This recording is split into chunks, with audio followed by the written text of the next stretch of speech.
Voici votre journal de ce 8 mars 2025 avec les titres sommaires. Maendeleo FM. 8 mars, journée internationale des droits de la femme n'est pas une occasion de se livrer aux antivalaires, mais plutôt une occasion à la femme de montrer ses capacités pour le développement, une exhortation faite par Lokana Safari Jacques, le chef de groupement, Ezekiel à suivre les détails dans ce radio journal. Maendeleo FM. Libération ce samedi 8 mars 2025 de 154 détenus militaires. Une annonce faite par Camille Nzonzi, le directeur de la prison centrale de Bounia, à suivre les détails dans ce radio journal. Maendeleo FM. L'église des Adventistes 17e jour de Maoulo a organisé une messe œcuménique ce 8 mars 2025 à l'occasion de la célébration de la journée de la femme, à suivre les détails dans ce radio journal. Maendeleo La FM. prise de son et la mise en onde de Jean Sirumbata, la réalisation de Cécile Aimant, une présentation de Victor Luela. Bienvenue à toutes et à tous.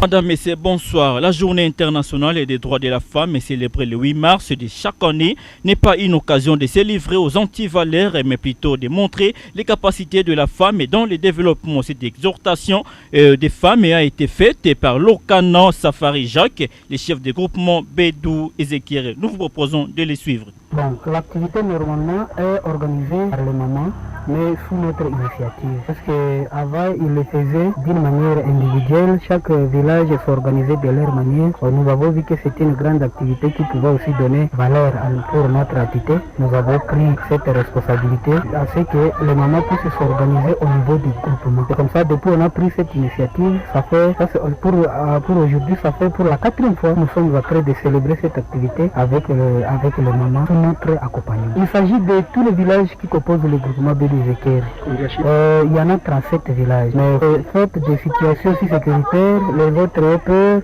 C'est comme ça que ceux qui se sont présentés ici, c'est à peu près 28 villages qui sont présents avec nous. Nous avons tiré l'attention des mamans, puisque avoir organisé la journée de 8 mars ne signifie pas le désordre. Alors chaque maman peut donc se conduire selon la loi, ne pas aller gauche et droite. Donc quelle activité ne puisse pas conduire les mamans dans des erreurs. Si une maman par exemple se conduit mal, la loi, malgré cela une journée, on doit toujours l'arrêter. Alors le message est que la fête peut se passer sans incident.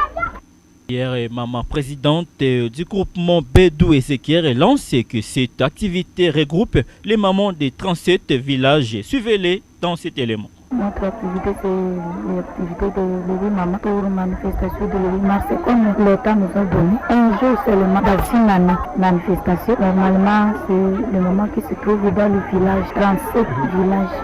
Et ces 37 villages, recrutés par le groupement de Ezekiel, c'est nous les chefs que normalement pour chaque année, nous les mamans, pour représenter notre groupement de Ezekiel. Comme ici c'est le siège, alors nous faisons ici. Que les mamans soient actes dans leur vie et dans toutes leurs activités.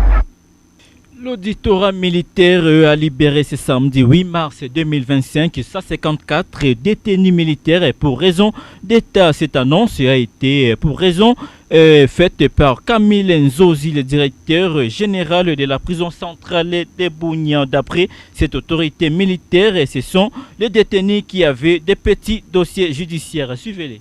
Effectivement, vous avez vu vous-même quand l'auditorat supérieur est venu libérer les détenus qui étaient à la position de prévenus. Comme les besoins de l'État s'est fait sentir au niveau de juridiction, c'est-à-dire l'armée, a décidé de libérer les militaires qui sont prévenus. Là, un peu ce qui a été fait aujourd'hui. Au total, c'est 154 détenus qui sont libérés par une décision judiciaire par rapport aux besoins de l'État congolais. Bon, ce sont des faits multiples. Peut-être ce sont des petits cas par rapport à la prévention, ce sont des infractions de drogue, pas des droits communs et puis des infractions militaires. Il y a beaucoup d'eux qui sont dans les violations de consignes, désertion et extorsion, vraiment un peu des petits cas là qu'ils ont estimé bon de libérer. Mais ce n'est pas les gens qui sont commis des crimes qui sont concernés par rapport à cette prévention. Bon, moi je dirais que l'État congolais en a besoin parce que les militaires sont ici. Ils sont en nombre suffisant, donné que le commandement région a eu besoin de militaires. C'est dans ce sens-là que la gestion militaire a décidé aussi de voir un peu les cas. Ils mettent ces militaires à la disposition de l'armée pour qu'on puisse les reconditionner et puis ils vont travailler à la longue. Parce que les temps qu'ils ont passé ici, bon, parmi eux, si on voit le nombre de gens qui sont libérés, il y en a d'autres qui peuvent aussi être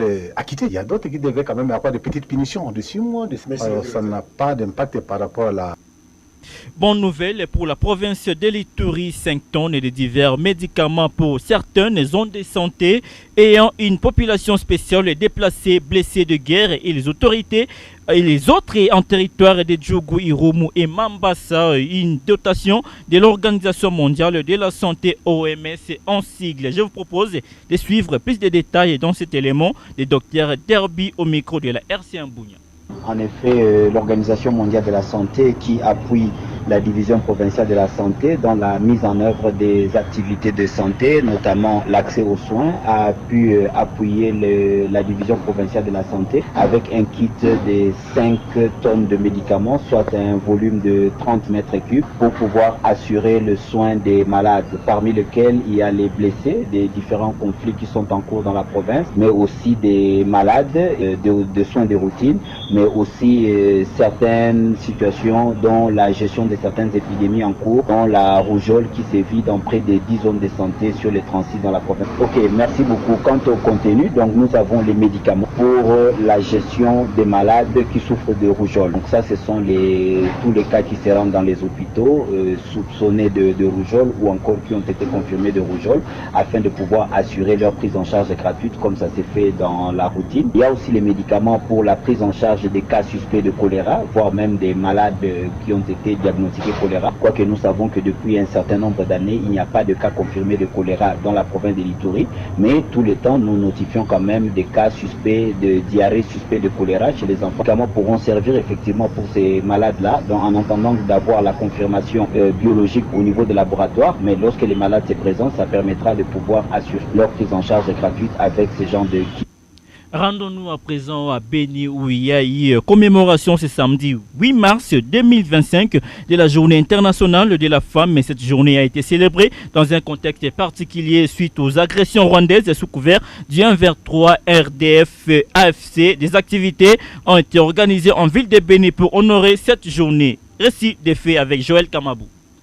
En ville de Béni, cette journée a été commémorée dans un contexte particulier, marquant la crise sécuritaire qui déchire la partie est du pays, causée par l'agression rwandaise sous couvert du F23, qui occupe les grandes agglomérations de la province du Nord et du Sud Kivu, causant ainsi des violations graves des droits de la femme. Pour honorer cette journée, les activités ont été au rendez-vous ici à ville de Béni. Tout d'abord, les femmes de Béni ont remis un lot important aux militaires FARDC dans le cadre d'efforts de guerre, mais aussi pour montrer leur soutien aux voyageurs soldats engagés dans les opérations contre le rebelle du M23. Rit Sabouni. Nous sommes en train de nous féliciter par rapport à ce geste qui va juste droit au cœur dans le but de soulager tant soit peu nos frères FARDC qui sont à la ligne de front. Nous allons continuer à soutenir notre armée par rapport à l'effort que Dieu puisse toujours leur donner une force pour qu'un jour nous puissions encore retrouver cette denrée dans laquelle nous sommes en train de réclamer chaque jour.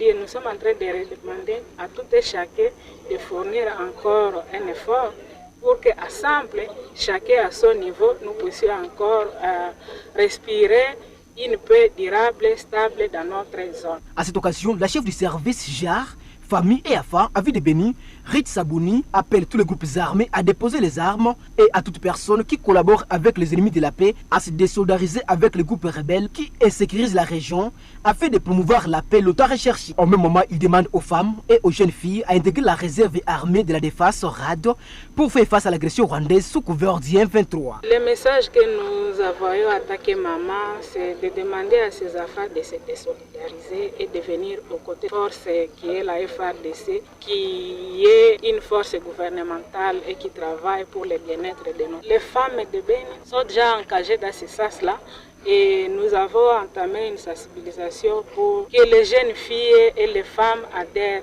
surtout toutes les couches possibles, tous les âges possibles, de venir adhérer aussi à la RAD. Parce qu'à ce niveau-là, nous voyons qu'il n'y a pas de limite. Vous allez constater que dans les nouveaux recrutements, vous allez trouver qu'il y a quand même existence de jeunes filles qui adhèrent.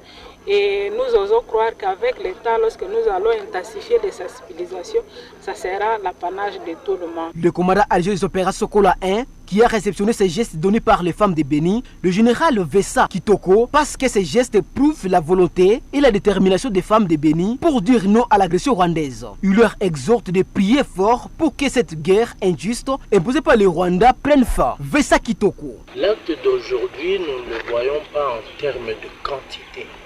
Ce n'est pas un acte, c'est la bonne foi illimitée, infinie de la femme aujourd'hui qui compatit au malheur qui est arrivé à la République et à tous les efforts que l'autorité suprême est en train de se donner de faire à travers l'armée nationale, les FARDC. Voyons ce geste des mamans comme une véritable volonté de dire nous sommes avec notre armée jusqu'au bout, jusqu'à la victoire. C'est un acte que nous louons très sérieusement. Un très grand merci aux mamans. Il faut vous préciser que les femmes de Béni ont déposé également des vivres et non-vivres aux militaires blessés de guerre à l'hôpital militaire garnison de Béni. Revenons ici à Nituri où un engin explosif a fait mort et deux blessés ce vendredi 7 mars 2025 au centre des négoces et des commandes dans la chefferie de Bassili en 75 km des commandes dans la chefferie de Bassili, province de l'Ituri. Selon les témoignages recueillis auprès de l'une des victimes, et son ami aurait ramassé cet engin explosif et confondant à un objet jouet et brusquement s'est explosé tout en compartissant à la famille qui a perdu leur enfant. Christophe Mounianderou profite de cette occasion à rappeler tous les détenteurs et porteurs d'armes d'usage professionnel de garder leurs armes. Voici Christophe Mounianderou. Un engin explosif a causé la mort des jeunes enfants et deux de ses amis ont été blessés et poursuivent les soins ici sur place à Komanda. Tout en compatissant avec la famille de l'illustre disparu, et profitons dans cette occasion nous adresser à tous les détenteurs et porteurs d'armes de toutes sortes de les utiliser à responsables pour éviter de nouveaux camps pareils ne puissent pas se reproduire. Car avons une analyse que cet engin explosif serait abandonné soit par un militaire FARDC, soit par un des éléments et des groupes armés signataires d'actes d'engagement. Recommandons à l'administrateur du territoire, le colonel Siro Simba Bongaja, de faire rapport à son hiérarchie afin qu'une assistance du gouvernement provincial soit donnée pour supporter les coûts de deuil de la victime qui a rendu l'âme et les soins, payer les soins de ces deux jeunes gens qui ont été blessés et qui poursuivent les soins ici sur place à Komanda. Un homme d'une cinquantaine d'années a trouvé la mort après avoir été coupé à la machette par un bandit non identifié jusqu'à présent l'après-midi du jeudi dernier au quartier Kasanga Moulekere. Alain Kisokero pour les détails. Il s'est agi de M. Makezi Siahanga Charles qui, selon son épouse, est allé aider son frère dans les activités champêtres à Makeni.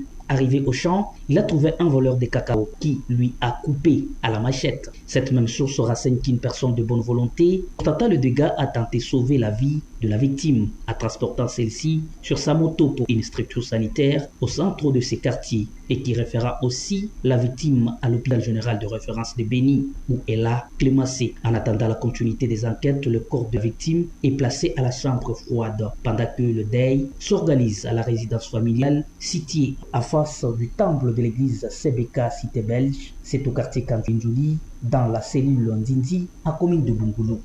Terminons cette édition du journal par cette nouvelle. Une messe œcuménique est organisée ce 8 mars 2025 à une église des Adventistes 17e jour de Maoulo, l'une des blocs de la localité de Souemba, à plus ou moins 18 km de Biakato, chef-lieu de la chefferie de Babila Babombi en territoire de Mambasa en Ituri. À en croire, Monsieur Peressi Mamboro, coordonnateur de la société civile de la place, indique que cette cérémonie a été organisée à l'occasion de la célébration de la Journée internationale des droits de la femme. Par cette édition du journal, que nous mettons un point final de ce journal, 8 mars 2025, Jean Sirumbata était à la prise de son et la mise en œuvre de la réalisation de Sicilément, la coordination et la direction de Biamungu Katielewa, la rédaction des Jospin Wajorki, mais une présentation de Victor Luela. Excellente continuité des programmes sur la radio communautaire Mandela. On se retrouve prochainement.